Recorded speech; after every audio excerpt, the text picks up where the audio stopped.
I have made hundreds of thousands of dollars worth of sales on eBay with Pokemon cards, and I'm here today to tell you why it is the best platform to sell on. Let me first start off by saying that this video is in no way, shape, or form sponsored by eBay, nor am I affiliated with them outside of the fact that my eBay store is linked in the description below. Feel free to click on that as you like and subscribe to the channel. With that said, also, a big thing that people get gripes about with eBay is the fee structure in general, right?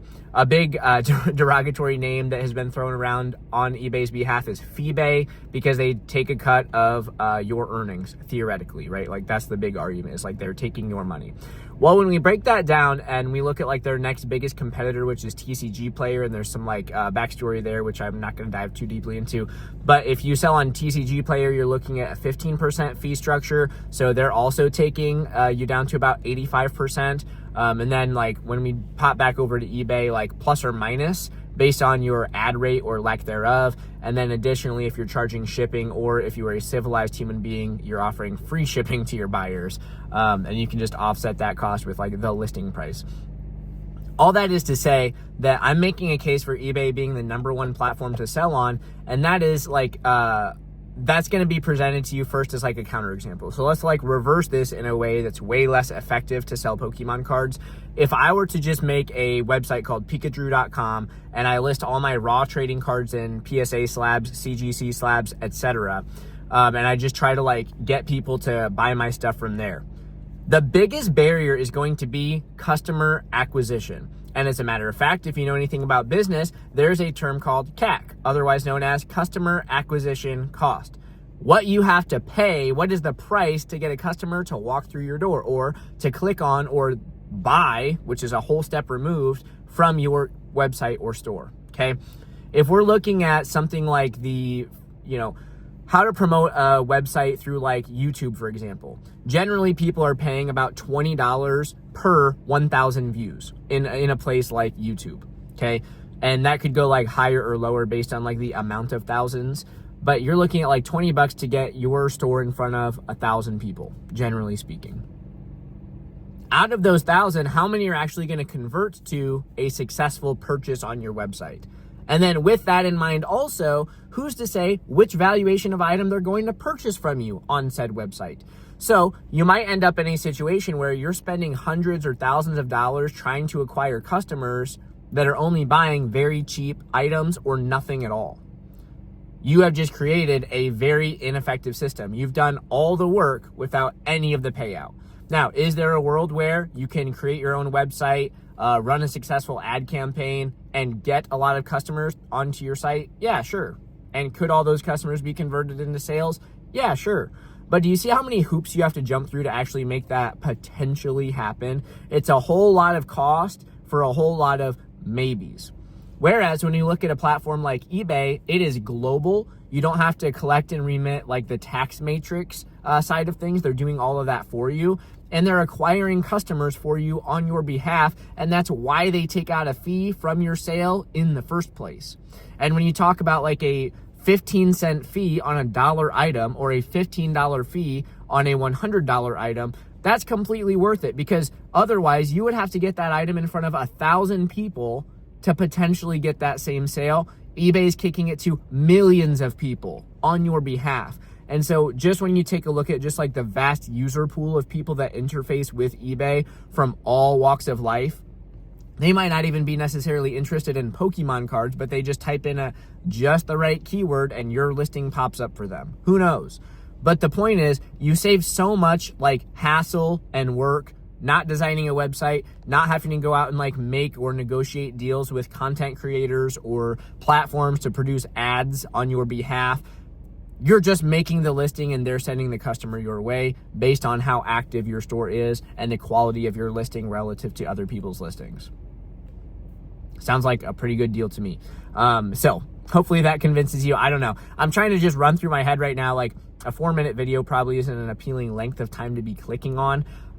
But honestly, like that's just kind of where it is. Like the argument is not any deeper. I guess we can dive into like the whole, well, why don't you just sell it on Facebook? Okay. You know my counter to that? Go log into a Pokemon Facebook group. Like, seriously. If you look at like I buy a fair amount off of Facebook groups, And if you make a buying post, luckily I haven't encountered this much because I'm just like a buyer. Like if I make an offer on something, I have the cash ready, whatever. But like Facebook groups are laugh react central. It is the most cynical, like gross environment to interact with people on a social level. It's not a fun time. Like by creating a buying post where you might make the same reference that I'm talking about right now, it's like I can make a post saying like, hey, paying between 80 and 90% on alt arts, SIRs, and tag teams. I could realistically end up with 50 laugh reacts. Now, that same post might also produce me many lots in the DMs where people are actually selling me things because they understand how fee structures work and stuff. Where it's like, 90% isn't such a bad deal because you're actually gaining 5% more than you would be doing all the extra work of selling those same cards individually on a place like TCG Player, or netting a way lower yield on your sale by auctioning them as a lot or selling them as a lot on eBay. Realistically, if you just take photos of a lot and post it on eBay, like it's either going to be slow selling, you're going to have to answer a ton of questions about people wanting more pictures. When the cards arrive, you're going to get someone upset about them. It's like, yeah, you might have to take some more pictures to sell your cards to me on Facebook, but that's going to net you a 5% higher payout for the same amount of work, right? And so in a situation like that, it can be worthwhile. But when you're like interfacing with selling your cards on Facebook, if you try to price something like at or near market price, people will laugh react you and people will price police you. And it is the biggest pain in the butt on planet Earth. On eBay, if somebody tries to price police you, it's just in a private message and you just can choose to respond or not respond to that. It doesn't become like this massive public forum where you are either like representing yourself eloquently or representing yourself poorly by like bantering back and forth with this individual and then thereby discouraging other people from doing business with you in the future, right? You guys following this? That's why eBay is supreme, because all of that like weird social toxicity is circumvented by the platform.